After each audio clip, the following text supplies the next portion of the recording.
Fala galera, sejam todos bem-vindos a mais um YouCast. Estamos aqui hoje para falar sobre um tema muito importante na igreja, na teologia, na palavra de Deus, que são os 5 ministérios. Estou aqui com o pastor Eduardo, que vai nos ensinar, vai trazer para nós toda essa informação. E antes de conversar um pouco sobre ele e falar sobre esse tema, eu quero pedir para você uma missão agora. Qual que é a sua missão? É você estar seguindo a nossa página e você estar comentando, curtindo e compartilhando para que essa mensagem possa chegar para mais pessoas e abençoar mais vidas ainda. E já queremos também agradecer primeiro a Deus por essa oportunidade, agradeço ao Du que está conosco. Tamo junto. Agradeço você que está com a gente hoje e as pessoas que estão nos ajudando, todos eles que estão acreditando nesse trabalho. Já quero agradecer desde já o Porto Alvoradas, que está conosco desde o começo desse projeto, que está junto nos abençoando. Quero deixar minha gratidão aqui para o Cazu Pizzaria, que está também nos apoiando, e também a Nerdland Games, que está nos ajudando nesse projeto. Então, antes de passar a palavra para o Du, vem a vinheta.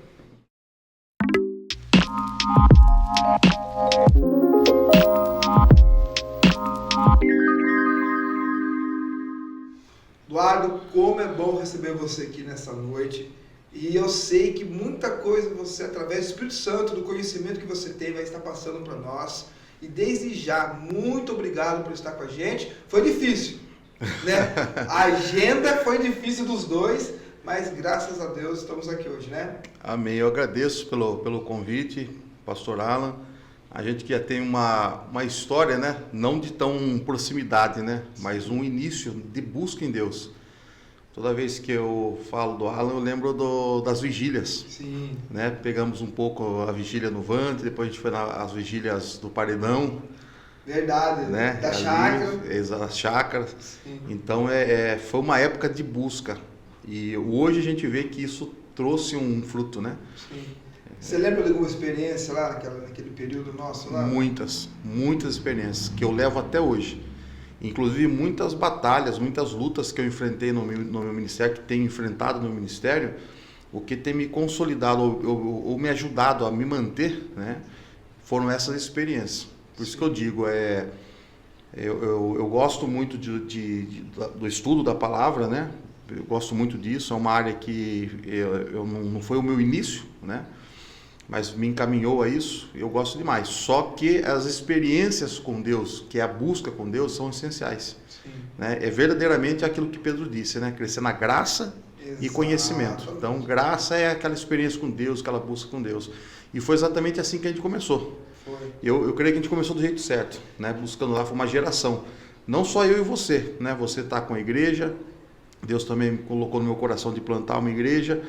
E teve mais pessoas, né, que estão em ministérios hoje, muito bem sucedidos ministerialmente, que começaram lá com a gente, né? Eu falo pro pessoal que ali foi muitas lágrimas derrubadas, né? Bastante. Rapaz, assim, eu lembro que uma vez eu fiz um propósito com Deus de toda sexta-feira, um ano inteiro. Meu Deus. E eu ia assim, chovia, eu chegava da faculdade, descia em casa, e tinha vezes que eu ia com algumas pessoas, tinha vezes que eu ia sozinho. E quantas lágrimas derrubadas, quantas revelações que Deus trouxe, né? Batismo do Espírito Santo. Eu lembro uma das primeiras vezes que eu fui, assim, eu lembro que eu fui só com pastores, sabe? E eu lá, acabando de chegar. E comecei a frequentar as vigílias e eu ficava com medo de falar. Que daí todo mundo falava um pouco, falava Sim. aqui, falava ali, né? Fazia aquela roda antes de entrar, né? Na mata, né? Isso. Daí eu falava para Deus, eu tô indo lá, mas eu não quero falar nada. Eu falava toda vez com Deus isso, né? Aí um dia eu acabei de sair do banho, fui pro quarto, tava me arrumando, assim, aí Deus, hoje você vai falar. Eu quase não fui na vigília. Meu Deus. Com medo, com vergonha, sabe? Então ali eu fui aprendendo muito com os mais experientes, né? Fui aprendendo muito com Deus, sim, né? Sim. Assim, eu lembro que a gente ia lá, tinha essa roda de conversa antes, entrava, orava. Aí depois a gente falava nossas experiências, né? Aquilo que Deus revelou para nós. Passava a madrugada, saía de manhã, né? Então foi muito bom e uma coisa muito importante. E era muito edificante, né? Nossa, cara, era sensacional. E assim, igual você falou, hoje, muitas coisas, se não for a maioria delas, que eu vivo, foi lá nas lágrimas, das Sim, vigílias. aquelas experiências, né? Sim. Que ninguém pode, que nem eu digo, experiência não é doutrina, né? Porque o que Deus permitiu eu viver, pode ser que não permita você viver, né? O amor de Deus, ele é inexplicável, né? Ele é longânimo, tem pessoas que permanecem um tempo em algumas falhas, algum erro, mas é que porque Deus aceitou do Alan que vai aceitar do Eduardo, né? Sim. É aquela experiência particular, mas Deus é assim conosco, né? E eu também guardo muito daquela época e não tem como esquecer. Por isso que eu digo para as pessoas, busquem a Deus. Sim. Né? Até hoje a gente faz as vigílias de terça-feira, inclusive que hoje está tendo vigília do pessoal da igreja. Sim. A gente vai na chácara, busca Deus. Eu estimulo muito isso, porque aqueles que buscam a sua própria experiência com Deus, no dia da maior adversidade, em que vai faltar o pastor, vai faltar Sim. o pregador, que é muito bom você ouvir uma palavra profética de um pregador, que você sente a revelação, aquela palavra rema, Sim. você sente que Deus está falando com você, aquilo é muito bom. Mas no momento da aprovação, no dia da aprovação da dificuldade, o pregador não vai estar lá. A igreja pode estar fechada. Exatamente. O pastor não vai poder te atender, né? Mas Deus vai estar lá. Né? É o Salmo 23, o Senhor é meu pastor, nada me faltará. Às vezes as pessoas até fazem, né, uma pergunta, se Deus é meu pastor, nada me faltará.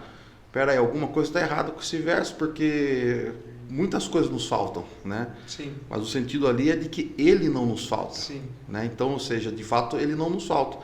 Quando você tem a experiência com Ele, uma experiência única em que Ele se revelou de alguma forma para você, então Ele, de fato, você vai conhecer Ele no momento da prova. Você vai sentir Ele está aqui, porque eu tive um momento com Ele, eu sei que Ele está comigo. Exato.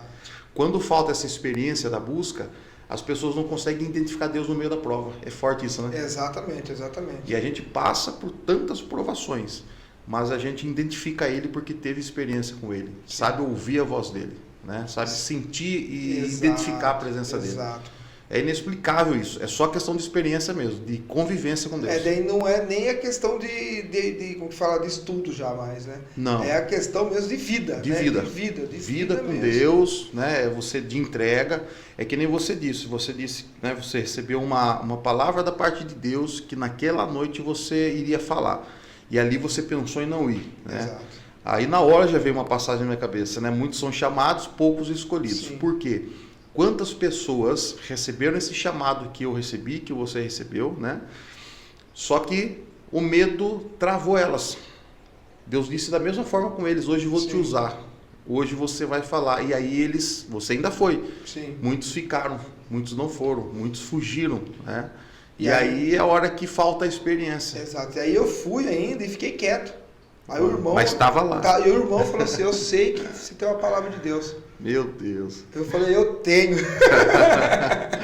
Diante daquilo não tem como negar, né? Tá, daí a gente falou lá, tudo foi uma benção. Então, eu acho com certeza, aqueles momentos, né? Foi longos, né? Sim, foi muitos sim, anos, foram né? anos. Muitos anos, né? A gente orando foram junto, anos. né? E igual você falou, temos amigos, né? Que estão, né? Que prosperaram na caminhada. Infelizmente, alguns acabou abandonando também. Teve bastantes que né? pararam, que não foram até o fim, né? Sim. Mas assim, louvado a Deus, né, que estamos aqui hoje. Sim, estamos né, aqui. E história para contar, né? Graveto que brilhou. Meu Deus. Né? Eu lembro quando as pessoas falavam, né, do tal do graveto que brilhava. Né? Todo mundo quer ver daí. Esse tal do graveto. Né? E eu não acreditava, como que a maioria não, né? Mas, gente, eu vou falar uma coisa para vocês, viu? O graveto brilha mesmo. Brilha até debaixo de água. Cara, eu lembro que uma vez brilhou a raiz da grama, assim, ó. Que eu fui pegar e não pegava. Era raiz da árvore. Era coisa espetacular. Você vai cavocando a terra. Exato. E conforme você vai tirando a terra, ele está brilhando embaixo da terra. Exatamente. É um mistério muito... Sim. E assim, o sentimento de você ver aquilo, o que você sente naquele momento é algo indizível. Sim. Não dá para explicar com palavras. Sim. Né? Por isso que é uma experiência da pessoa viver. E a gente viu vários momentos, tenho certeza que você também, de pessoas que foram para ver. E naquele dia não se manifestou nada. Sim, a gente sente a presença da mesma forma, ora da mesma forma, mas não teve aquele mover. Exato. Só que quando a pessoa permanece, né, chega um momento que ela vê que acontece diante dela. Exato. Eu cansei eu não sei dizer para você quantas vezes eu peguei esses gravetos nas mãos e o Espírito Santo tinha várias pessoas lá, algumas eu conhecia, outras não, e que eram convidados por outras pessoas, né? E Deus me impulsionava, coloca esse graveto na mão de fulano ou de fulano. Aí eu ia até lá, abria a mão e colocava essa pessoa, incrivelmente, depois me falava que ela nunca tinha visto.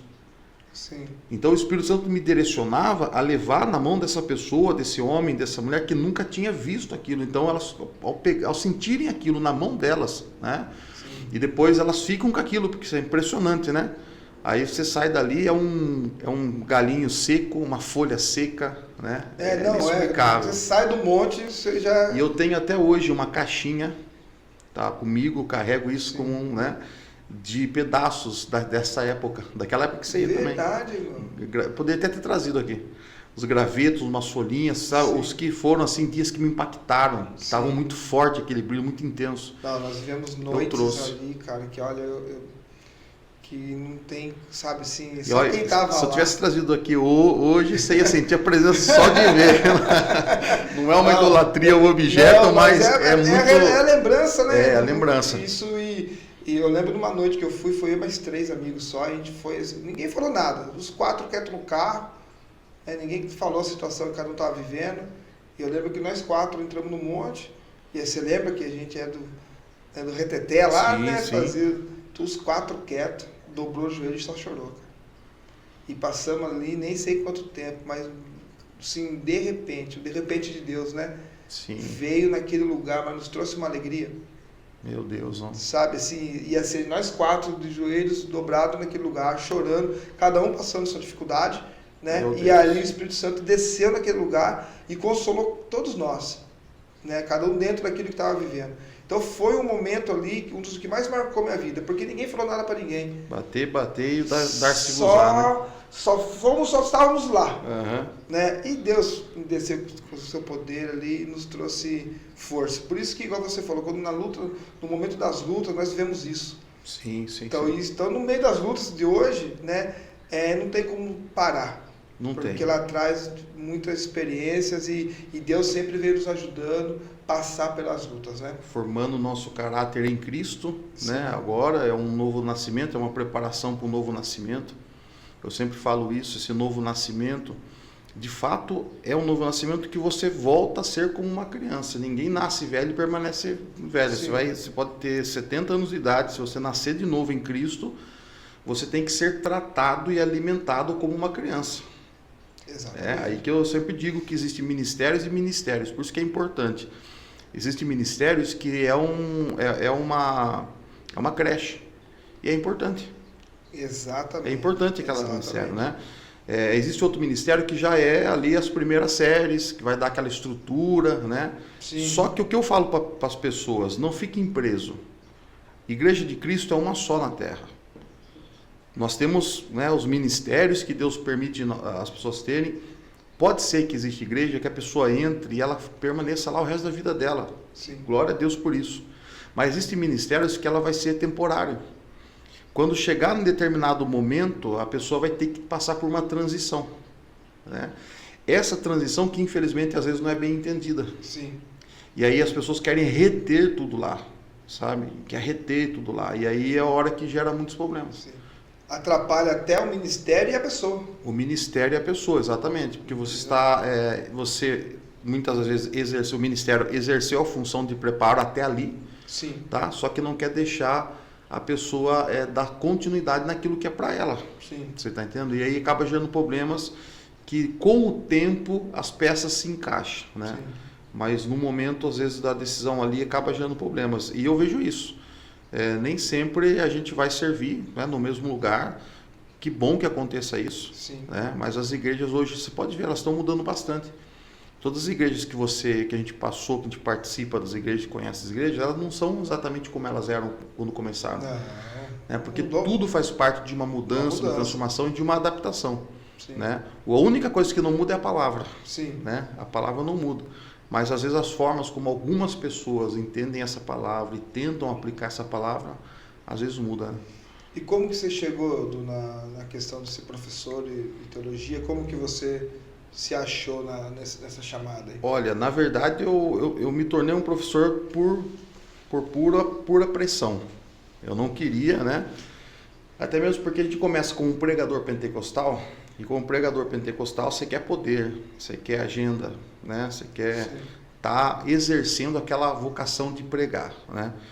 No início, pelo menos, é muito isso. E 2014, eu fiquei cuidando de um núcleo teológico aqui na cidade, né, para o pastor Marcos Moraes, que é lá de Itu. Sim, é um grande amigo, um homem que, se hoje eu sou professor, é por conta... Itebras, não é? Itebras, exatamente. E então é por conta dele, sabe? Eu sou muito grato a ele mesmo, demais. Foi um grande amigo, sabe? Ele preparou muita gente. Ele muita gente. É um homem com um coração gigante, né? Sim. E aí o que acontece? Eu cuidava do núcleo, como núcleo eu só ia, porque eu conhecia muitos pastores das igrejas e, né, quebra o núcleo de teologia aqui e tal, eu fazia esse contato, sabe? Eu só servia para isso, fazer um contato entre o pastor e o pastor da igreja, a escola Itebras, né? E fazia esse contato, pegava o nome das pessoas, eu só fazia essa parte burocrática só. Só que chegou em 2014, 2015, se não me falha a memória, aí o Marcos Moraes disse assim, nós estamos mudando. Todos as pessoas que são coordenadores de núcleo, e tipo um coordenador do núcleo da Itebras aqui na cidade de Porto Feliz, vão ter que ser professor, vão ter que ministrar aula. Aí eu disse, então tá simples, você me tira de coordenador e coloca outro. Né? Ele, não, aquela vozeirão dele, né? Sim, não, pastor, igual Diniz, né? O senhor mesmo que vai aí. E aí ficou insistindo muito. E aí eu lembro que a primeira aula que eu fui, você tem 1h30 de ensino, normalmente uma pregação 40 minutos, meia hora, 40 minutos, né? E eu nervoso com aquilo tal, montei aquele estudo, li, né? E quando eu comecei a falar, eu senti uma coisa que eu nunca mais esqueci isso. A mesma aquela pegada do Espírito Santo quando você está pregando, que você fala coisas que você não é de você, vem coisas que você não tinha preparado, sabe? Sim. Ali, eu senti isso no ensino. E ali foi uma... Sabe? Uma paixão. Não, ali foi o diferencial. Quando eu senti isso, eu senti que o Espírito Santo, ele se preocupa muito com o ensino. Aí eu comecei a trazer para o meu coração as palavras, né? Ide e ensinai. Não é ide somente pregar, né? Sim.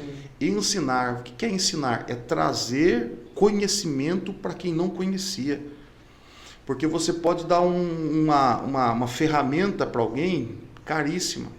Se ela não souber usar, ela quebra a ferramenta ou ela se machuca. Então, quando você ensina ela a manejar aquela ferramenta, então agora essa pessoa é liberta, porque ela vai saber trabalhar com a ferramenta, ela não depende mais de mim. Então, quando você ensina as pessoas, você dá uma certa independência para essa pessoa. Né? Então, o que acontece com muitas igrejas? Eles ficam dependentes do líder. Né? Hoje em dia está difícil segurar, porque graças a Deus tem muita gente que está indo para a área do estudo, está querendo aprender. Sim, sim. Né? Até mesmo muitos podcasts como esse, tecnologia, né? Celular na nossa mão, um computador na nossa mão, YouTube. Informação, tudo na mão. Exatamente. Então as pessoas estão aprendendo muito. Né? Mas antigamente era difícil. Antigamente a gente encontrava resistência até entre alguns pastores de igreja que diziam, não aprenda não. A teologia vai esfriar você. A letra mata, né? A letra mata, né? E puxa vida, né? Você fala, meu Deus, né? A gente fazia essa interpretação porque um líder dizia isso, um pregador dizia isso. Sim. Aí a gente entendia que essa era a verdade e fugia da aprendizagem da palavra. Quando eu comecei então a ver e sentir essa experiência, sentir o Espírito Santo no meu coração na hora do ensino, da mesma maneira que como as pessoas diziam que a letra mata, como as pessoas diziam, né? Isso é errado, né? Que a letra mata e que apaga o fogo, né? Esfria. Sim, o crente, exato. Né? Eu tinha medo. Só que eu comecei a ensinar, senti a presença de Deus fortemente, como eu sentia quando pregava, e sentindo o mover do Espírito nos alunos que estavam assistindo. Sim. Aí eu pensei comigo, a aula não precisa ser chata. A aula não precisa ser eu ler aquilo que já está escrito. Né? Tanto que hoje nas minhas aulas eu falo sempre isso para os alunos. Eu falo, pessoal, a apostila estou entregando para vocês aí, mas eu não fico na apostila. Eu tenho aqui preparado aqui um tipo de um esboço. E a gente vai ministrar essa aula aqui. E outra coisa, vocês podem falar. né? Porque existem algumas pessoas que não deixam a pessoa falar, né? Qualquer pergunta... louco, é mesmo? Existem algumas escolas bíblicas dominicais, já passei por muitas delas, né? Sim. Que alguns pastores, era uma bênção, dava essa liberdade para a gente falar. Não podia levantar a mão para tirar uma dúvida, por agora exemplo. tem alguns que você fazia algumas perguntas, você já era rebelde por estar perguntando. Então isso aí assustou muitas pessoas, né? Sim, sim. Então a gente precisa ter essa clareza, essa conversa, né? Não, é importante, assim, né, igual você falou, né, muitos líderes não podem ficar escondendo o ouro, né, vamos dizer assim, não, tesouro, de forma alguma. né? E assim, tem que ensinar, tem que passar, né, igual esse ano nós tivemos aqui a escola de missões aqui, o que as pessoas aprenderam e viveram, porque nós fizemos a escola de missões, fizemos em estudo e também em prática. Né? Então aquilo que era ensinado, nós íamos nas cidades e praticava. Sim, sim. Entendeu? Então nós trouxemos o estudo e a vivência junto. Entendeu? Nossa, é muito bom. Então o pessoal ficou apaixonado tudo. E eu como pastor sempre falo, pessoas estudam, o negócio tem um casal aqui que estuda com vocês lá, né? Que eu falei, eles falaram, Edu, que você pode ir tranquilo que o Edu é benção. Sim, entendeu? Eles são bênção mesmo. Entendeu? E é importante você ter esse conhecimento, por quê? Para você também não ser enganado, na verdade, de repente você está vivendo aí 20 anos num lugar e esses 20 anos você está sendo enganado. Perfeito, perfeito. Aí você está sendo enrolado, está sendo manipulado, que hoje o que mais acontece, né, dentro das igrejas é a manipulação, porque só o ponto de liderança do pastor, ele já traz uma autoridade. E ainda quando ele mostra que ele tem um entendimento, a ovelha, os membros que estão ouvindo, eles vão acreditar. Aquilo que você falar, você vai acreditar. Sim. Aí você vê os absurdos que tem, né, na internet, né, dos pastores fazendo. Eu vi um lá que, pelo amor de Deus, ele falou assim, que a Bíblia fala, onde eu colocar só os meus pés, será abençoado. Aí ele pede para todo mundo deitar no chão da igreja, assim, ó, e ele sai pisando em todo mundo, abençoando. É por conta dessas coisas que tem muita gente que se afasta da igreja, né? Exatamente. Porque até por o homem natural, que Paulo fala que, de dois homens, o homem natural e o espiritual, né? O homem natural somos nós antes do Espírito Santo na nossa vida, e assim que nós nascemos de novo para Cristo, novas criaturas nós somos, e um homem espiritual nós nos tornamos, né? E o homem natural, ele jamais vai entender um absurdo desse. Né? Ele pode até por um tempo achar que deve ter alguma coisa mística nisso, né? Sim. A gente tem o ser humano tem uma facilidade, né, para acreditar nesses tipos de coisa, né? Mas assim que ele vê que é uma falcatrua, ele vai se afastar. E é essa imagem que ele vai ficar de igreja. E igreja não é isso. Não mesmo. Né? Quando você começa a viver de fato o evangelho, você entende que não se trata de religiosidade. Né? Religião, vem da palavra religare, né? Religar o homem a Deus. Olha que palavra linda. Religar o homem a Deus. Qual a nossa missão como religiosos? Somente religar o homem a Deus. Não é ligar o homem a Deus, é religar. Por quê? Porque todos nós já viemos dele. Aceitando ou não aceitando. Acreditando ou não acreditando. Independente da minha fé, se a pessoa é ateu ou não, a verdade absoluta é que todos nós viemos de um Deus Criador. Em algum momento na vida dessa pessoa, né, a Bíblia fala do ano aceitável. O ano aceitável, eu sempre digo que esse ano aceitável é os anos da nossa vida. Por exemplo, a pessoa vai viver 30 anos, ela teve 30 anos. Qual que foi o ano aceitável dela? 30 anos. O que é esse ano aceitável? É o ano que eu tenho a oportunidade para aceitar Cristo. Né? Então, uma pessoa ela foi até os seus 80 anos. Qual era o ano aceitável daquela pessoa? 80 anos. 80 anos que ela viveu nessa terra, que ela teve a oportunidade. Agora, qual que é a questão? Desde 80 anos, em algum momento nessa linha da vida, né, que a gente traça uma linha da vida entre o nascimento e a morte, em algum momento, de alguma forma, Deus tentou se conectar com essa pessoa. Exato. De alguma forma. Isso é certeza. Porque nós nascemos, e eu sempre digo isso, né? O homem é corpo, o homem é espírito.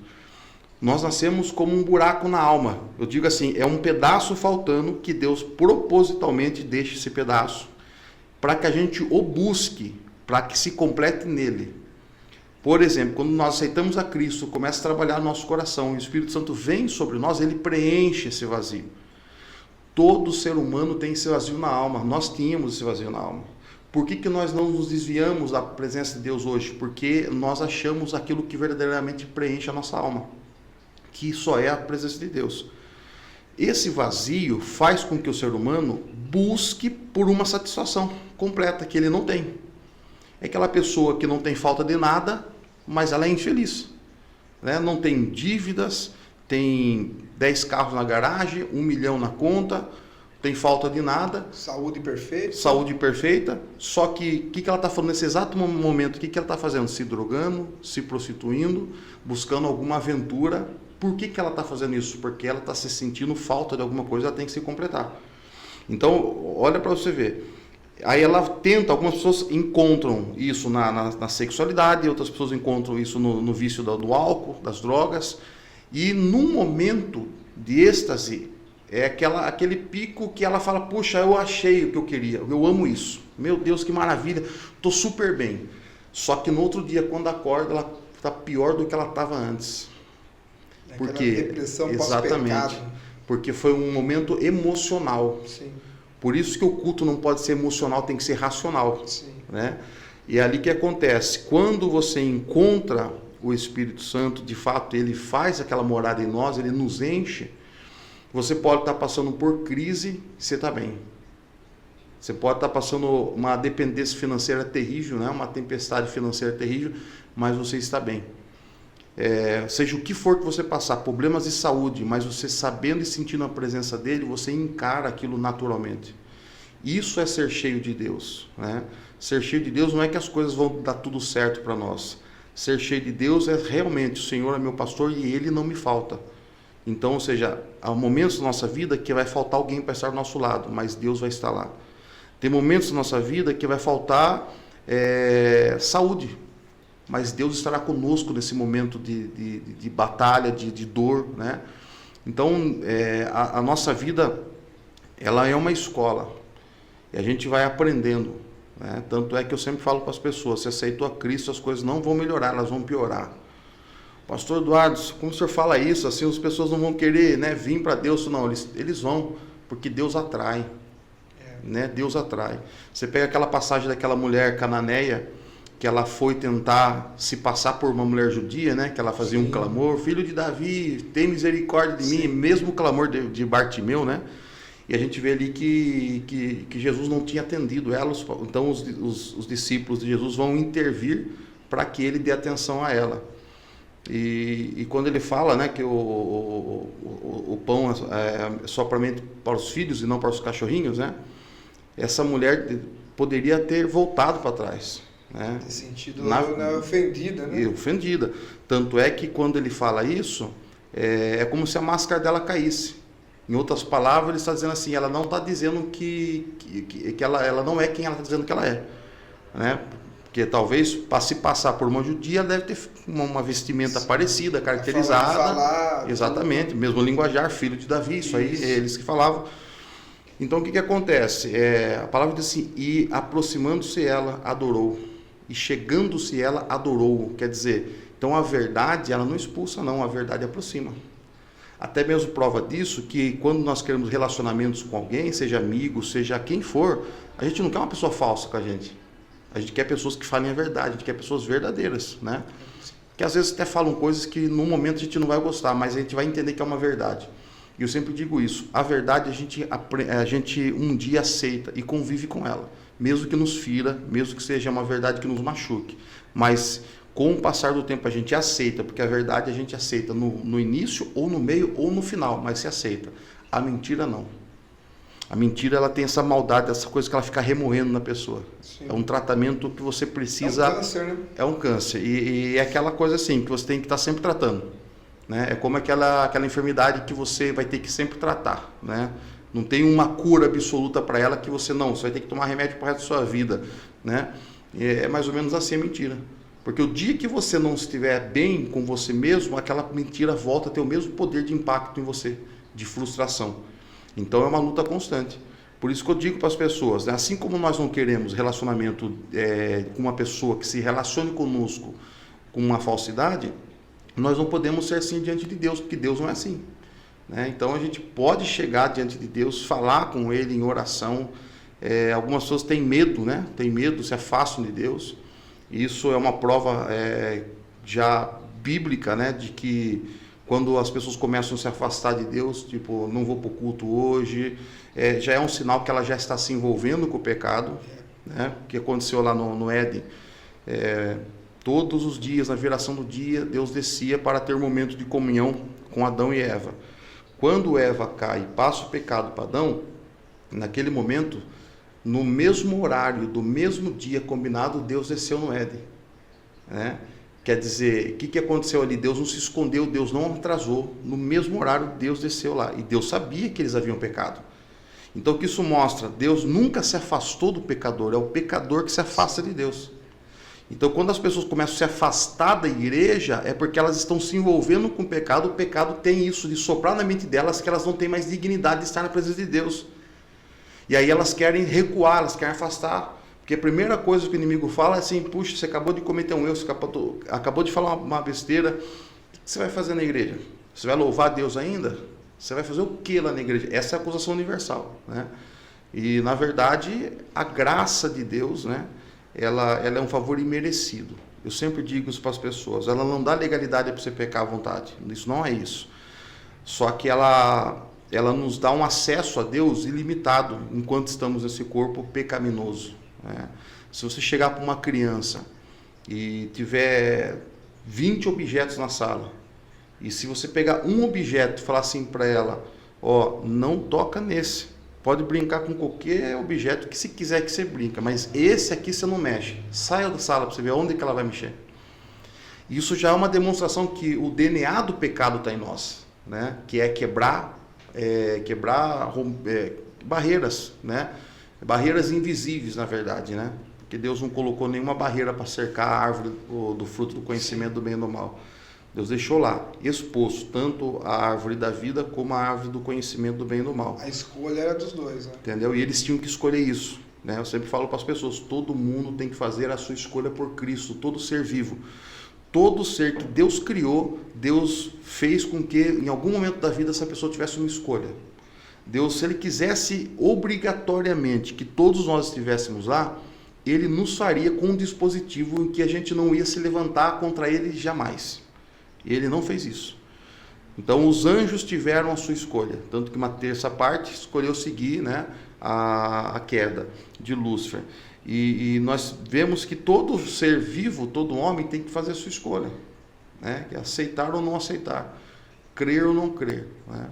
E eu explico isso para as pessoas: você gostaria de viver com uma pessoa que está com você porque ela tem medo? Uma pessoa que está com você só pelos benefícios que você pode dar a essa pessoa? A resposta de 100% das pessoas que eu pergunto isso sempre é a mesma: não, eu não quero ninguém assim. Eu falei: então nem Deus. Então você vê essa questão que você falou aí, né? Quando a pessoa se afasta, começa a se afastar da igreja, porque já está tendo um coração, já está caindo mais, né? Se corrompendo, sim, né? Sim. E vem sempre isso mesmo, né? Aquela coisa: pô, você pecou. Aí assopra, né, na alma do ser humano o quê? Primeiro, que você não é digno. Aí a pessoa pega e aceita essa palavra. Sim, aí, sim. Ou ele fica com medo de estar na presença, né, de voltar, de estar na igreja, estar na presença de Deus, ou a pessoa fica com vergonha. Né, e das duas formas é o acusador, né? Exatamente, está acusando. Aí quando isso começa a ganhar raiz no coração, aí começa a crescer a mentira que muitos falam daí. Mas isso é porque a igreja, sim, porque o pastor... Porque agora o acusador que estava fora já entrou no coração. Então, criou raiz. Que daí começa a sair o quê? Quando cria raiz, começa a gerar frutos. E exato. Qual que é o frutos daí? É a mentira. A mentira e a acusação. Exato. Daí que é a marca registrada do inimigo. Exatamente. Então a pessoa primeiro, ela começa a parar, vamos dizer assim, né? Sim. Começa a gerar esse medo, começa a gerar essa vergonha. Aí o que acontece? Vem esse vazio e a pessoa quer procurar alguma coisa, aí cria raiz, e quando cria raiz, o ser humano, quando está dominado pelo inimigo, ele não assume seus erros. Exato.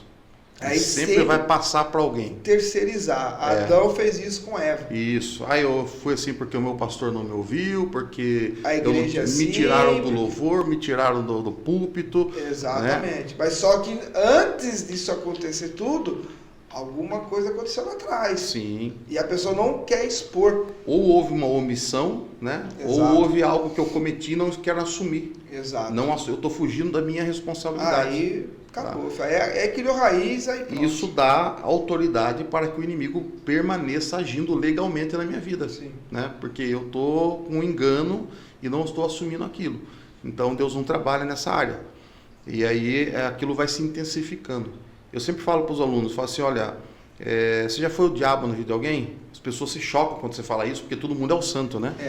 E eu digo assim, o que significa, o que é o diabo? O diabo não é um nome, diabo é o que é, acusador.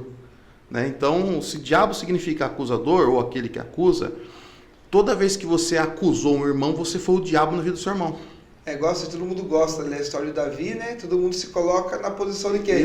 De Davi. Será que você nunca foi um Golias na vida de alguém? Na maioria das vezes a gente foi Golias. Você entendeu? Exato. Então a turma fala, eu sou Davi, né? Vou derrubar o Golias. De repente alguém quer derrubar você. Você é o gigante ali, né? Entendeu? Por causa do quê? Por causa dessa raiz que penetrou. Uma das coisas que, né, no nossa igreja lá, a gente tem quase zero testemunho. Lógico, se alguém pede para falar alguma coisa, a gente vai permitir, né? Não vai, mas é quase zero testemunho. Por quê? Eu estou cansado de ver os testemunhos que eu acostumei ver desde que eu fui para Deus, né? Porque foi feito aquilo contra mim e me machucaram, me ofenderam e fulano e ciclano, mas Deus é justo comigo, Deus me levantou de novo, Deus me renovou. Então, parece que os testemunhos é uma autopromoção, sabe? O que é um testemunho sério para mim? Alguém toma a oportunidade e fala assim, olha, eu falhei. Isso é um reconhecimento. O relacionamento acabou porque eu errei, porque eu falhei. Né? Exato. Olha, eu pereci porque eu tomei o caminho errado, a decisão errada. E a partir de agora eu quero tomar um posicionamento novo. Então, para que não viva mais a mesma situação. Então, quando a gente vê um testemunho assim, que a pessoa reconhece que ela também foi motivo da falha e não acusando o outro, porque senão, dentro dessa lógica que eu acabei de dizer do acusador, é o diabo falando, enaltecendo muitas das vezes, né, o nosso próprio eu. E a igreja glorificando. E isso que é o pior, entendeu? E aí a igreja glorificando, dando glória, tudo maravilhoso. Não, né? Eu lembro num período que tinha muitos louvores, né, que falava sobre isso, né, assim, sobre que Deus vai te exaltar, né, aquele que te levantou contra você, né, que te viu passar na prova, não te ajudou e assim por diante, né, e você via que a igreja inflamava nessa hora. Eu até acho que Deus faz isso, sabe? A gente vive isso. Mas a questão aí é que o povo começa a glorificar sem ter um entendimento. Por exemplo, você já percebeu isso, com certeza já presenciou isso. Alguém pega a oportunidade para pregar e está pregando bem, está desenvolvendo bem a palavra. A igreja fica quieta. Aí você coloca alguém que começou a falar, começou a tremer, começou a errar a palavra, começou a enroscar, a igreja começa a glorificar. Você está entendendo? Já. Meio que para empolgar, peraí, não é uma torcida. Né? Se a pessoa que está desenvolvendo a palavra, pregando a palavra e é Bíblia, a palavra tem que ser glorificada, não o pregador, a palavra. Sim. Então é uma coisa que eu bato sempre nas pessoas, eu falo assim, gente, se vocês, eu gosto do movimento pentecostal, eu nasci no fogo, eu nasci no movimento pentecostal, mas é fato que existem muitos exageros. Né? É fato que muitas pessoas usam o movimento pentecostal como uma desculpa para mascarar a vida de busca que elas não têm. Né? A vida de renúncia que elas não têm. Sim. Então eu tento, a pessoa tenta fazer um movimento, produzir um movimento para esconder a falta dela, a realidade dela, entendeu? Então isso acontece muito no meio pentecostal, e é esse o perigo. Não descrédito nada, não estou, né, tirando deixando de validar esses movimentos, né? Mas existem esses excessos que precisa tomar cuidado, porque muitas pessoas estão deixando as igrejas por conta desses excessos. Muitas pessoas estão perdendo a sua fé por conta desses excessos. E as pessoas que não têm ainda base bíblica ou um corpo, porque nasceram de novo, mas ainda são meninos na fé. Tem uma estrutura. E uma coisa que eu falo, quando Paulo fala dos meninos na fé, ele não está falando com a intenção de humilhação. Não. Ele está falando exatamente uma realidade que a pessoa tem que entender quem ela é. Exatamente. Né? Então ele é um alerta. Né? Queria alimentar vocês com manjar, queria dar um alimento sólido para vocês aqui, mas vejo que não posso. Vocês ainda estão no leite. Né? Então, ou seja... É até um cuidado ali. É um cuidado. É um cuidado. É um cuidado. Por isso que eu digo isso, o pregador ele tem que ser camaleão. Você chega numa igreja, eu sempre digo isso, a gente tem que evitar chegar atrasado, virou meio que no movimento pentecostal é bonito, palavra, né? Parece que é status, né? Ou cadê o pregador? 9h20 ele não chegou ainda, 9h30 não chegou ainda, vai louvando aí, daqui a pouco chega o pregador, entendeu? Então tem pessoa que adora isso, né? Ele quer ser famoso antes da fama, né? Aí ele se sente grande já fazendo isso. Então o que acontece? Vá antes, né? Chega antes, sinta o ambiente, veja o que o Espírito Santo está tratando naquela noite, naquele culto, né? Que tem culto que Deus trata no fogo, no calor, tem culto que ele vem, né, como uma brisa, calma, suave, né? E então a gente precisa identificar como que o Espírito Santo está trabalhando nessa noite, né? Quando a gente identifica isso, eu vejo também como que a igreja é, porque nós somos um tipo de garçom. Eu não vou oferecer o que eu quero, mas eu vou oferecer aquilo que Deus está passando de uma forma adequada para que essas pessoas recebam. Porque não adianta Deus me dar uma lasanha e eu chegar lá e assustar as pessoas na apresentação dessa lasanha e voltar com a lasanha embora. Sim. Que ninguém quis comer. E não foi por conta de Deus, temperou bem a lasanha e era para eles comer, só que eu, como um garçom, estraguei tudo. Não soube passar essa lasanha. Isso é muito importante, entendeu? Eu sempre falo da preparação por conta disso. E você acredita que os 5 ministérios da que Efésios fala, isso aí estrutura a igreja para melhorar, trazer o crescimento, o entendimento? Você crê nisso? Perfeitamente. Eu acredito nisso. É a intenção, né, do que Paulo está falando à igreja de Efésios. E é uma coisa que muitas igrejas não têm entendido, infelizmente, né? O apóstolo, o profeta, né? O evangelista, pastor e o mestre. É um corpo em funcionamento, né? A igreja precisa dessas 5 pilares, né? A gente pega, por exemplo, aquela passagem daquele coxo, aquele paralítico que estava diante do tanque de Betesda, e havia 5 alpendres ali, né? Tipo 5 colunas. E Sim. O tanque, aí tinha lá um misticismo de que quando as águas se movessem, o anjo movia as águas, Sim. E o que primeiro era lançado, né, era curado de qualquer enfermidade. Ali Jesus estava fazendo ali aquele trajeto há muitos anos. Há muitos anos Jesus estava fazendo trajeto. Desde as primeiras vezes que ele começou indo lá como uma criança, porque todo ano o judeu tinha que fazer aquele trajeto, Jesus estava lá. E a Bíblia diz que quantos anos aquele homem estava lá. Foi mesmo. Né? Então, ou seja, o tempo de vida de Jesus, desde que Jesus já era um adolescente, começou a crescer, Jesus observava aquele homem lá. O que a gente vê hoje? Muitas pessoas assim. Pessoas que estão paralisadas. Você vai no culto e volta no culto, a pessoa está do mesmo jeito. Você conhece fulano, ele é de igreja. Puxa vida, o cara está passando a vida dele, ele é de igreja. O que ele produziu para o reino? Nada. O que ele fez? Nada. Entendeu? O que é aqueles 5 alpendres? Aqueles 5 alpendres lá, que eram aqueles 5 colunas, é um tipo da igreja, dos 5 ministérios. Sim. Por que acontece hoje? Nós temos pessoas paralisadas diante dos 5 ministérios que não estão produzindo. Então, o ministério apostólico está falhando, não está enviando ninguém. O profeta... Muitas vezes corrompido, né? Comendo na mesa de Jezabel, escolhendo qual mensagem pregar, Exato. Escolhendo qual púlpito pregar, colocando o preço da mensagem que não é dele, né? O evangelista sem preparo para evangelizar, que o evangelismo você pode ver que a gente faz o símbolo da mão, né? Então o evangelista é o dedo maior, porque ele se destaca mais. Como pastor de igreja a gente não fica tão conhecido, porque a gente não sai da igreja praticamente. Mas o evangelista, ele vai de igreja em igreja, então ele tem uma, né, as pessoas conhecem mais ele. Só que ele não está pregando a mensagem certa, né? Então acontece essa falha. Os pastores, às vezes, também falhando na sua obrigação de cuidar, de formar discípulos, né? De alimentar. Quem que é o pastor? O pastor é aquele que dá pasto, aquele que dá alimento, né? Eu sempre digo isso, dá para ser pastor sem ter conhecimento? Não dá.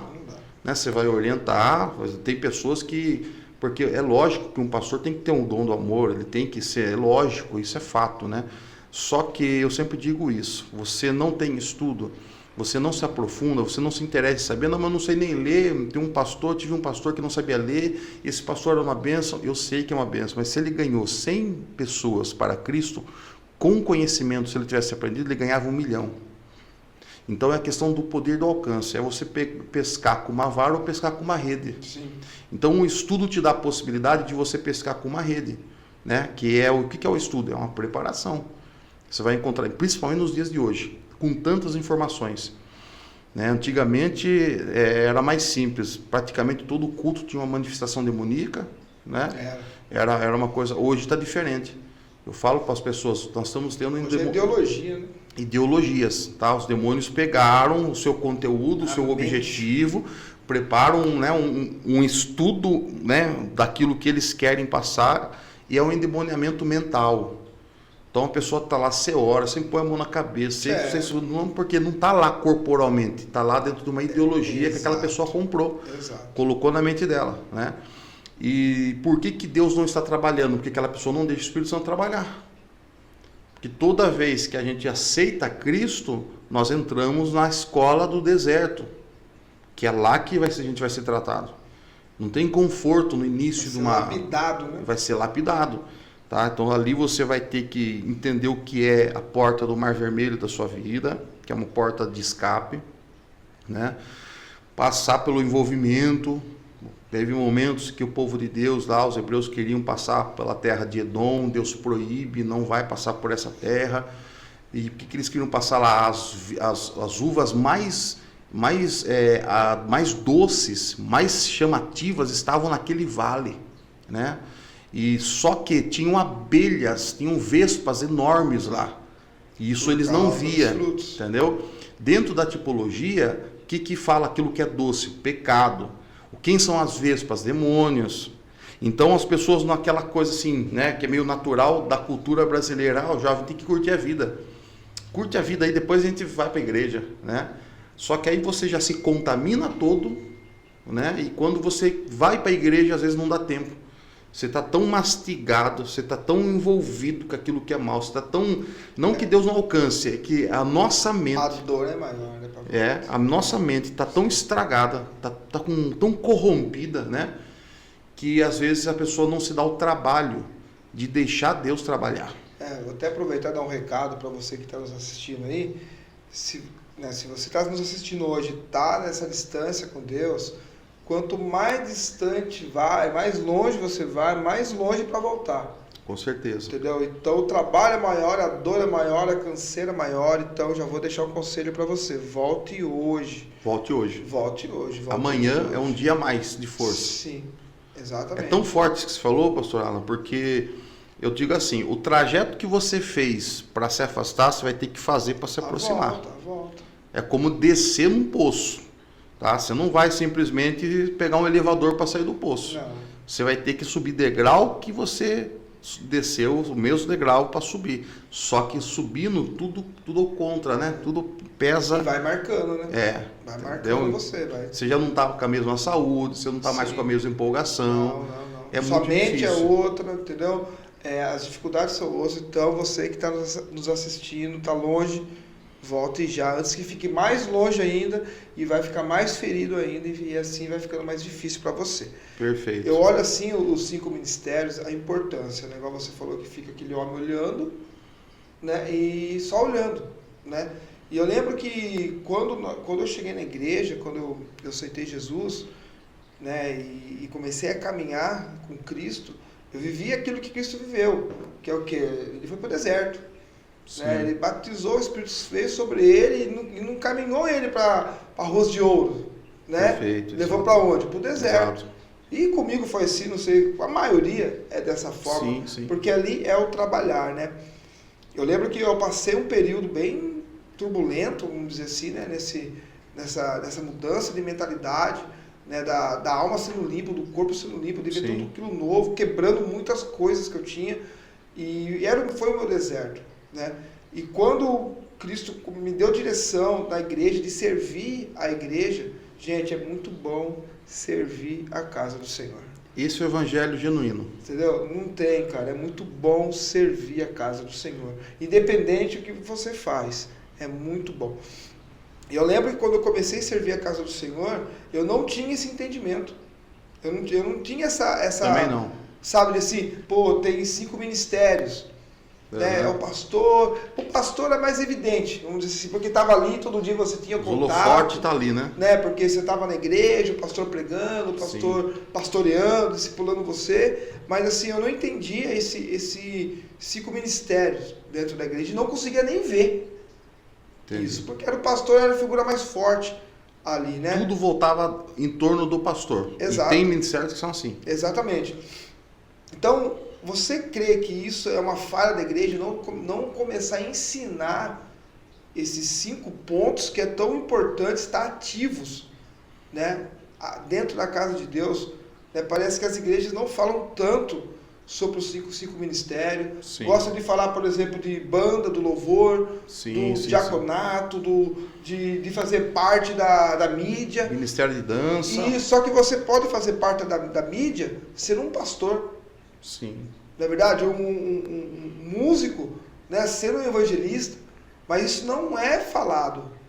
Dificilmente você vê igrejas que trabalham e falam sobre os 5 ministérios.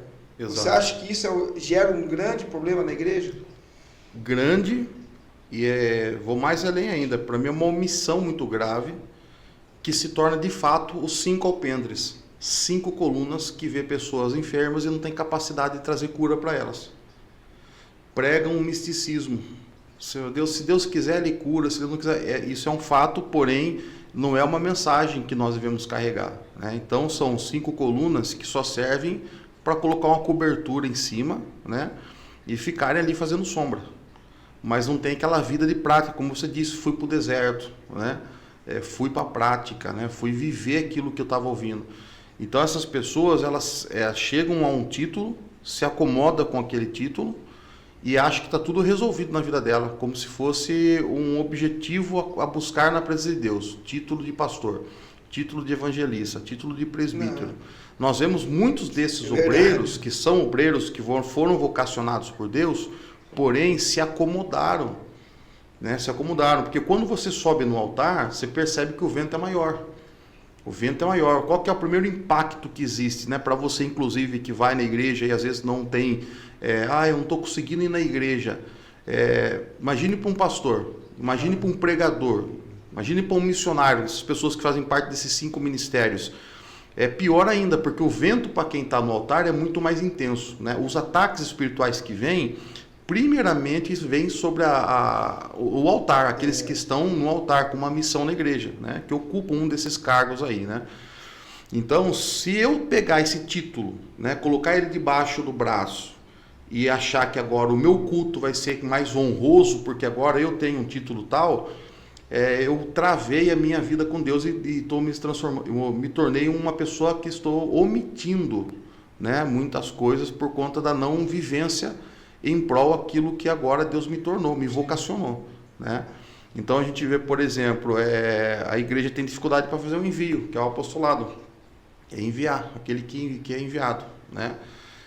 As pessoas hoje, infelizmente, tem muitos ministérios que querem criar uma torre, né? É uma torre, é um império, né? É uma edificação para eles, era um desafio contra Deus. Não é o meu nome que vai ser levantado aqui, minha igreja, né? É a minha placa, a dominação. Eu quero dominar a cidade, a minha igreja vai ser a maior da cidade. Quantas vezes, né, eu preguei uma época de itinerância também, você também, né? Sim. Eu lembro que você ia em aniversários de igreja, aí o pastor local enchia o peito e falava assim: Deus falou comigo que essa igreja ia ser a maior da cidade. É uma coisa que... Olha, querendo, né, implantar um império mesmo, né? Sim. Eu olhava aquilo assim, porque era convidado dos pastores da cidade, né? Sim. Aí sentava todo mundo junto ali, aí antes de você subir pregar, o pastor estava dando alguns recados e falava isso. Sim. Sabe? Eu falei, meu Deus, uma ética zero. Zero, é aquela né? coisa que, né, eu não sei, né, parece que é uma escola que eles aprenderam e foram repassando, né? E tudo que a Bíblia ensina de fato não tem nada a ver com isso, né? Não. E isso nos faltou, no início nos faltou muito disso, né?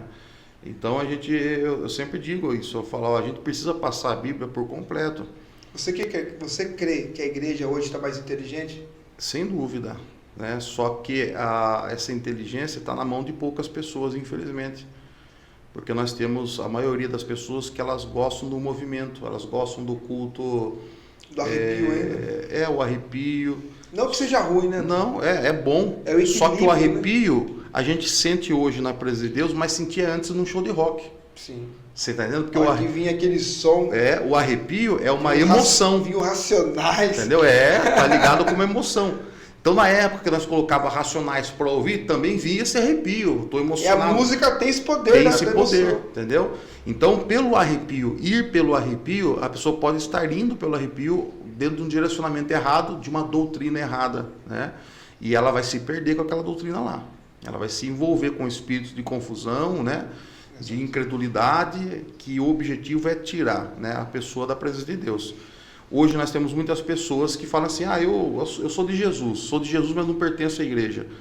É difícil, porque os 5 ministérios foi deixado exatamente para tratar essa igreja. Para edificar a igreja do Exatamente, Senhor. É a edificação da igreja, né? Cristo é o cabeça, né? Sim. Agora, ele deixou, e cada um precisa trabalhar conforme a sua vocação. Eu sempre digo isso, né? Então, o profeta é necessário, né? É necessário, porque ele vai fazer com que as pessoas não se corrompam. Quando você tem na sua igreja alguém que tem aquela vida de busca por Deus, que Deus usa com autoridade para trazer uma exortação, né?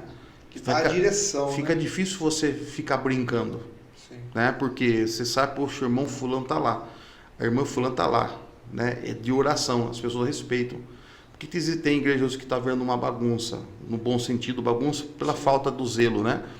Porque está faltando profetas como esse, não aqueles profetas que gostam da câmera, que gostam de aparecer, que gostam de humilhar pessoas, não desses que eu estou falando, mas aqueles que têm uma palavra de exortação. Né? Matando a história, né? Exato, né? Aquela pessoa que está ali com uma missão, né? É até meio que constrangido, mas ele vai falar, sim, entendeu? Ele não quer aquela projeção, porque ele está correndo o risco de ser podado, né? De ser morto. Mas, né, no caso de hoje, os ministérios podam pessoas que falam verdades, né? Sim. Então, acontece isso. Então, a pessoa, qual vai ser, o que ela vai ter de benefício nisso? Às vezes, nenhum, né? Mas ela vai estar fazendo a vontade de Deus. Então, a igreja tem que ter o profeta, né? Não é aquela pessoa que vai profetizar todo o culto, não é que necessariamente essa pessoa vai profetizar, as pessoas acabam envolvendo profecia com revelação, né? Não é disso, não, tá? Profeta não faz uso da sua função quando ele quer. Profeta faz uso da sua função quando Deus manda, ele está lá. É o que está na Bíblia, né? É isso, tá? E eu ainda falo isso assim, Alan. O que seria um profeta na igreja? Né? Uma coisa bem fácil para se entender. Profeta, Deus usa ele mais ou menos como uma espécie de desfibrilador. Eu brinco isso, né? Falo isso pro pessoal, sim, né? Como assim? Desfibrilador você usa quando o coração parou. Sim ou não? Parou, dá um choque. Tá ali, a pessoa praticamente está morta. Se né, não nada for feito, essa pessoa morreu. Vai morrer. Então você pega um desfibrilador. E aí o que acontece? O desfibrilador não pode ser usado por qualquer pessoa. A pessoa tem que saber o que vai fazer. Senão precisa matar mais rápido. Você está entendendo? Ou se machucar, ou ferir a si mesmo, porque a descarga é muito forte. Sim. O que ela faz com aquela pessoa? Ninguém pode encostar nela. Desencosta, afasta todo mundo. Vai lá e dá aquela carga, né? A pessoa acaba voltando. Mas fala para mim, se você for usar um desfibrilador numa pessoa viva, aí você mata. Você está entendendo? Então, o que acontece hoje em dia? Por que eu faço essa comparação? Porque às vezes a pessoa está dentro da igreja, mas ela já está morta espiritualmente. Por questões de ataques espirituais que ela sofreu, coisas que ela passou na casa dela. às vezes vendo o pai falar, o pai fazer, a mãe falar, a mãe fazer, o pastor falar, o pastor fazer, quando você descobre que o pastor falhou, errou em alguma coisa, isso vai matando a fé da pessoa, a pessoa está morta espiritualmente, o espírito dela começa a se em coma. Aí Deus usa um profeta, que é quando aquele camarada chega e fala com aquela pessoa coisas que só ela sabe, todo mundo um dia foi tocado por isso. Sim. Naquele dia, a sua fé volta. Quando Deus fala com alguém aquilo que só a pessoa sabe, quem já teve tempo na igreja, já passou por esse desfibrilador, né? Sim. Sabe do que eu estou falando. O que aconteceu com essa pessoa? Essa pessoa voltou, entendeu? Essa pessoa voltou a acreditar, ela chora, entendeu? Ela se arrepende daquilo que está fazendo, ter se afastado, tá? Então, por isso que eu digo, né? É de uma forma bem chula, mas para ficar de uma forma entendível, né? Mais simples para se entender. Um profeta para um tipo de desfibrilador, que não pode ser usado para pessoas que estão bem, tá? Se a pessoa está bem, qual é a função do profeta para fazer isso, né? É um alerta, na verdade. O profeta, ele é um alerta. Se está caindo no pecado, ele vem, né? Ele ama tanto você que ele vai falar antes de você ter um desligamento total da presença dele na sua vida. Deus vai nos alertar.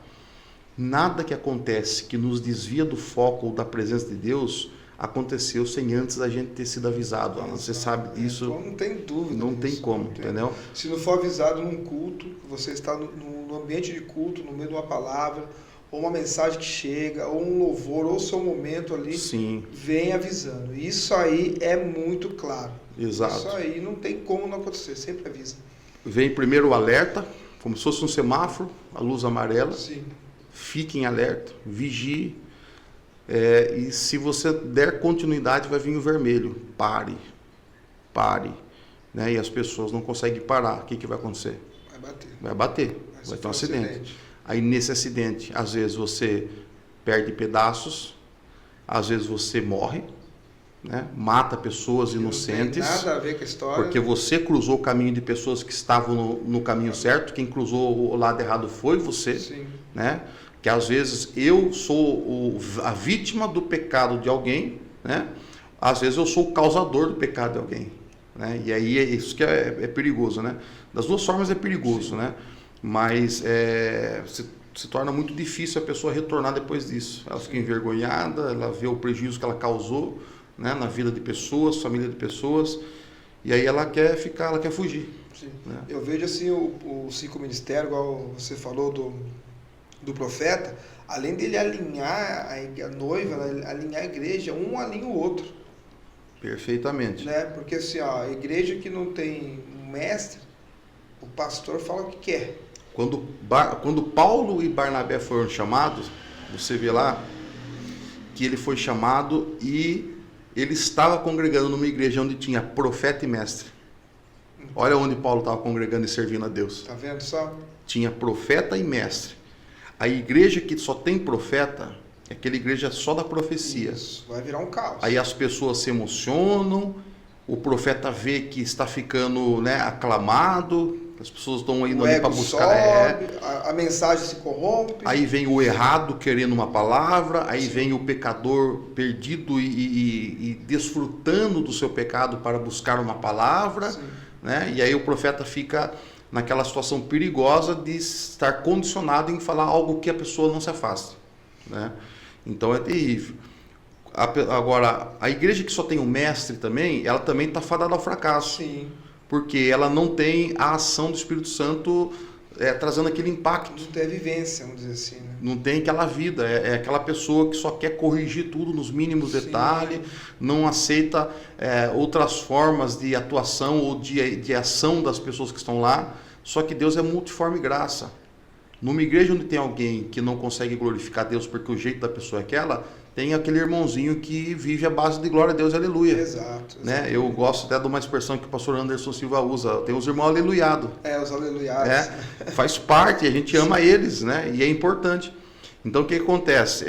A gente tem que respeitar e entender, né? E causar ali, tentar, né, dar um equilíbrio. Sim. Essa acho que é a função mais clara da nossa prática dentro dos 5 ministérios, é buscar o equilíbrio. Porque se faltou, o profeta vai falar o que quer numa hora, porque se corrompe pela procura, que todo mundo quer um profeta, Sim. não é verdade? Aí se não tem um mestre, ele vai fazer o que quiser. Sim. Se não tem um pastor junto com um profeta que vai estar cuidando dessas ovelhas, que o profeta não cuida. Não. Né? Um exemplo que você falou, ele vai lá, dá o choque, trouxe de volta, e daí?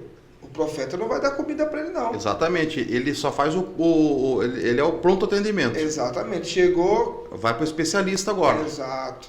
Entendeu? Então daí acontece, aí tem o pastor que faz esse papel, né? Sim. Aí o que acontece? Tem também aquele que vai enviar. E hoje o apostolado, você vê hoje aí, é uma palhaçada, né?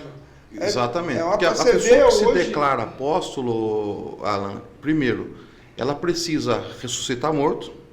Ter andado com Jesus. Ela precisa pregar, tipo assim, ela tem que ter os dons, ela tem que ter feito algum dom de maravilha, né, desenvolvido isso de maravilha, feito milagres, abrir campos, né, que se você é um apóstolo, se foi enviado, então você tem que produzir os frutos desse envio, né? E não são poucos. Exato, né? Não são poucos. E assim, usando a mão novamente, o apóstolo, né, com o nosso polegar aqui, ele tem acesso aos 4 ministérios. Exato. Então, ou seja, uma pessoa que se diz apóstolo, ele precisa ser um profeta na necessidade, ele precisa ser aquele pregador evangelista que ganha as almas, Sim. Ele precisa saber pastorear uma igreja, se necessário, no momento de uma causa, de uma necessidade, ele precisa se adequar a isso, e ele tem que ser um ensinador. Exatamente. Se ele não sabe ensinar, esse não é o ministério de ensino, então você não é um apóstolo. Exatamente. Entendeu? Porque um apóstolo ensina, um apóstolo prega, um apóstolo pastoreia, um apóstolo, dentro do sentido da palavra, né? Ele profetiza, ele tem uma palavra de exortação. Então, hoje em dia, nós vemos pessoas que, assim, não sei de onde que vem. Coloca aquele negócio aqui, sei como é que é o nome? Cachecol lá. É o talite, né? Coloca aquele cachecol lá, põe uma roupa lá e sai igual um louco. Ah, não, gente. E como é que as pessoas podem se descobrir aí nessa questão dos 5 ministérios? Como é que faz para a pessoa entender que ela é um pastor, um mestre? Olha, é exatamente a vocação com que ela é chamada vai se aflorar na vida dela. Algumas pessoas elas vão se sentir no sentido de abrir igrejas, né? Só que isso vai demorar um pouco mais para aparecer, mas é aquela pessoa que vai queimar muito no coração dela, né? E mais cansativo. E isso aí a gente vê que é quase que uma vocação para um tipo de apostolado, né? Sim. Que não é agora, né? Aquilo é só um sinal de que ela pode ser usada naquela área, porém ela vai ter que passar por todo um processo, né? O profeta é aquilo que você começa a sentir e perceber que Deus te deu aquela vocação de alertar pessoas, né? De você estar passando, não precisa ser necessariamente só em cima de um púlpito, você está dentro de um ônibus e Deus te toma para falar com alguém, né? Trabalho do seu dia a dia normal. Exatamente, isso é uma vocação para profeta, né? Nesse sentido, né? Como evangelista, é aquela pessoa que ela nunca vem para a igreja sozinho. O evangelista sempre está trazendo 3, 4, 5 com ele. Sim. E ele prega na praça com uma facilidade muito grande de atrair pessoas. Aquilo é um evangelista, né? E não tem vergonha, né? Não tem vergonha. Ele está no trabalho, está falando de Jesus, tá? Ele se adequa, né, aos ambientes que ele entra, né? E não se corrompe com eles. Ele leva Cristo de fato nesses ambientes, né? Esse é o evangelista, né? Uma pessoa que tem essa facilidade aí, ele é um evangelista, ele já começa a entender que a vocação dele é para essa área, para esse ministério. Pastor é cuidado, é conselho, né? É mansidão. Eu era muito explosivo como pregador porque eu entrava nessa linha de profeta, né? E aí a minha transição para o pastoreio, eu sofri bastante com isso, porque a mensagem de um pastor não é a mesma mensagem do itinerante. Não. Entendeu? Eu sofri do evangelista para o pastor também. Mesma coisa, porque o evangelista para o pastoreio, a mensagem do evangelista não é a mensagem que o pastor prega. Sim. Porque você não consegue pastorear uma igreja com a mensagem do evangelista. Não. Entendeu? E o que é a mensagem? Por que as pessoas gostam do evangelista? Porque o evangelista ele vem com uma pizza. Sim. Entendeu? Ele vem com x-tudo, ele vem com uma lasanha, entendeu? Ele vem com aquilo que você gosta de comer de domingo. Sim. Uma macarronada caprichada, né? o pastor chega com arroz e feijão, que está aqui, ó, arroz, feijão e carne, arroz, feijão e ovo. Mas o que sustenta de fato é arroz, feijão e ovo. Pegue por que a mensagem do evangelista não pastoreia uma igreja? Pegue uma lasanha e comeu. Você comeu uma lasanha no domingo, você vai delirar com essa lasanha. Maravilha, glórias a Deus. Segunda-feira, lasanha de novo. Você já caiu um pouco o nível, mas você come. Terça-feira, lasanha de novo. Você já está murmurando. E está fraco. Quarta-feira, não está descendo mais. E o corpo está respondendo. Você está entendendo? Já está fazendo falta, né? E o próprio paladar, o organismo já não está indo legal, né? Então é isso. E o pastor é aquela mensagem que não vem com aquele fogo, não vem com aquele impacto, né, de evangelístico, mas vem com uma direção. Vem com uma direção, sabe? Então eu tive pastores que eram evangelistas, né? Tive pastores que não eram pastores no sentido de cuidar, sabe? Não que me trataram mal, mas depois que você percebe... Não né? era chamada, né? Não era vocação, sim, mas eram palavras tremendas que pregava, revelações tremendas, era muito bom ouvi-los, né? E teve pastor que eu conheci que eu falei, puxa, isso é um pastor, sabe? Que era uma palavra que vinha biblicamente, direcionada, com calma, aquela palavra que você entende, né? Eu não consigo mais, por exemplo, ouvir as pessoas que vêm com aquela, né, forma de pregar e... eu não consigo mais, sabe? Eu assim, por quê? Eu tenho que entender, eu preciso entender, entendeu? Não é porque eu aprendi a palavra, não, pelo contrário, que eu falei, é que a Bíblia, ela é uma fonte inesgotável. Se é uma fonte inesgotável, quanto mais eu tiro, mais tem. Não falta nunca. Você sabe, pastor Alan, se a gente fazer aqui um propósito de todo domingo, até o final do ano, aí, até a virada do ano, a gente pregar sobre o Salmo 23, cada domingo é uma palavra nova. Se você colocar essa palavra em todos os seus cultos com a mesma base vai ter uma palavra diferente, porque a fonte é inesgotável. Então eu costumo falar assim, ó, não dá para você dizer, eu sou mestre nessa área dentro da igreja. Não dá, porque eu digo ainda que pastor, né, ensinador, professor de teologia, é uma área que você não se forma nunca. É verdade. Porque você sempre vai estar aprendendo alguma coisa. Às vezes a gente aprende... Eu lembro, nunca esqueço disso. Eu preguei uma mensagem profunda numa quarta de ensino na minha igreja. Tinha o filho de... Um dos filhos de um casal da minha igreja, acabou o culto, depois ele chegou para mim com um papel. E esse papel era um esboço que ele escreveu da mensagem que eu preguei. E ele falou assim, pastor, sabe aquela mensagem que o senhor pregou, tal, sim, olha o que eu escrevi aqui. Quando eu li, uma criança, pastoral, quando eu li aquilo, eu falei, meu Deus do céu. Eu falei, o pastor pode pregar essa mensagem? E peça para mim.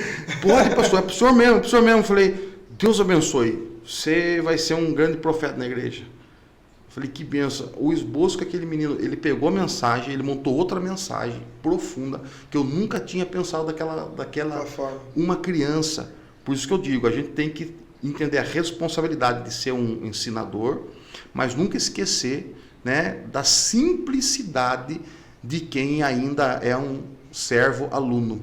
Exato. Cristo continua nos ensinando, e ele nos ensina através de pessoas, através de coisas, né? E ele usa quem quer. Então, às vezes, eu vou aprender com uma pessoa que não tem nada em teologia, alguma coisa que eu, mesmo tendo teologia, não tinha descoberto ainda. Sim, isso é verdade. Du, para a gente encerrar agora aqui, o que você tem para falar para o pessoal aí, dentro desses 5 ministérios, aí, para o pessoal que está nos assistindo? Qual o conselho que você pode estar passando para eles? Olha, o meu conselho é que todas as igrejas que são cristãs, que pregam a Cristo, que são igrejas que, de alguma forma, Jesus ela é o centro, né? O que a gente chama de culto cristocêntrico, onde Cristo realmente é a base daquele culto. É uma igreja boa, é uma igreja que você deve ouvir, mas buscar principalmente por essas etapas aqui, é você saber que o pastor ele foi enviado para fazer o que ele está fazendo, que aquela igreja tem profeta, né? Tem aquele irmão, aquela irmã que às vezes não tem aquela aparência, né? Mas vai corrigir se tiver algo errado.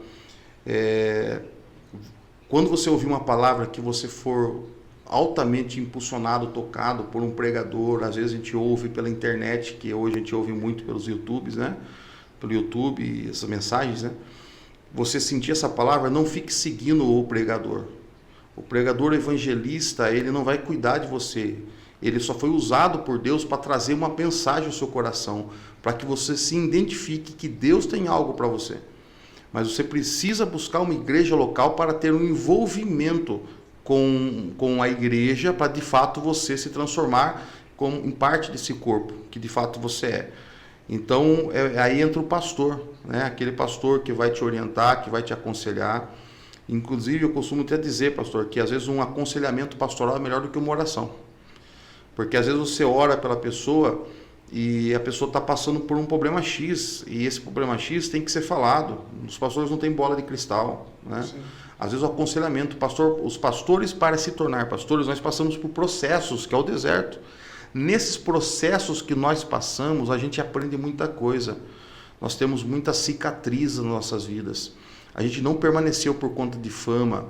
Imagina, a gente não permaneceu por conta de condições financeiras, porque na verdade a gente investe para a igreja continuar aberta, a gente tira do bolso para a igreja continuar aberta, a gente deixa de comprar coisas para a gente para comprar para a igreja. Então, na verdade, a gente faz por conta da vocação. Nós temos o que passar. Nós temos o que orientar. Então, procure sim, pastores, para ter uma conversa.